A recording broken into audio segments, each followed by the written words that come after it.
worse than usual this morning. I didn't think that was possible. It's a system error. Fix it. Fix it? Yeah. We're not a pit crew at Daytona. This can't be fixed in seconds. You didn't have seconds. You had 3 weeks. The universe was created in a third of that time. Well, someday you'll have to tell us how you did it. Apparently, you're a little bit on a roll. I just spoke to you for The Martian. Fantastic movie. Steve Jobs. Fantastic movie. Thank you.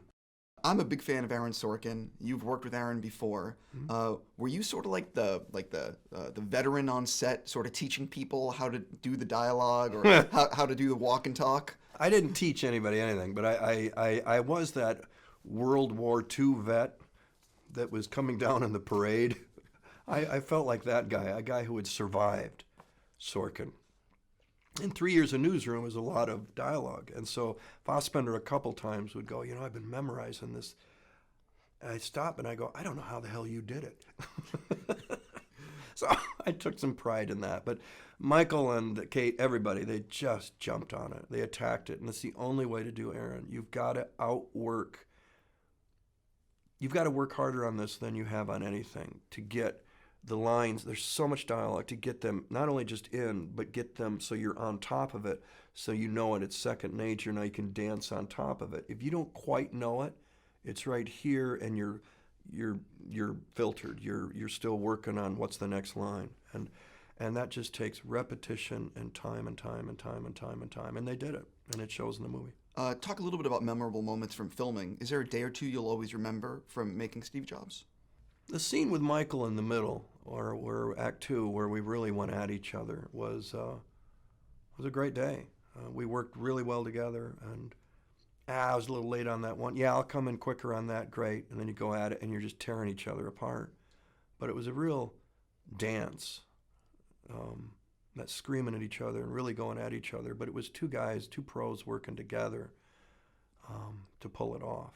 It could have been a lot of other things, Actor, method actor, and don't talk to me, and this and that. And neither one of us were that. We were really through ours, jumped in together and made it work. One of the things that really surprised me to learn about the making of this film is the unique filming process, rehearsal process. Could you talk a little bit about that? Well, we filmed in sequence, which was very helpful for Michael. He had the burden of carrying the whole movie. That helped.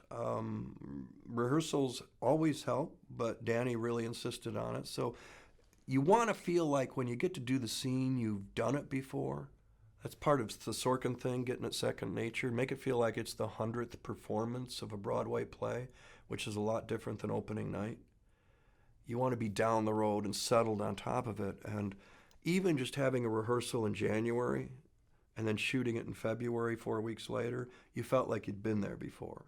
And that helped settle it and for us to get on top of it. So just that alone was a big help. Talk a little bit about the way, I know Aaron was on set. How much from when you got the script and going through the rehearsals and being on set, did a lot change along the way? Or was it pretty much once it, locked down in rehearsal and that was it? I was not involved as much as Michael was. Maybe there was more changing going on than with me. We might have changed a couple things. I think Aaron changed the attack for Sculley a little bit. I remember him talking about, no, it's not the right, I'm gonna make him go after him. There's a rewrite coming, you'll get it tomorrow. There was a little bit of that. But that's Aaron. It's a living, breathing thing, his script. And he's so smart. He can see there's a problem.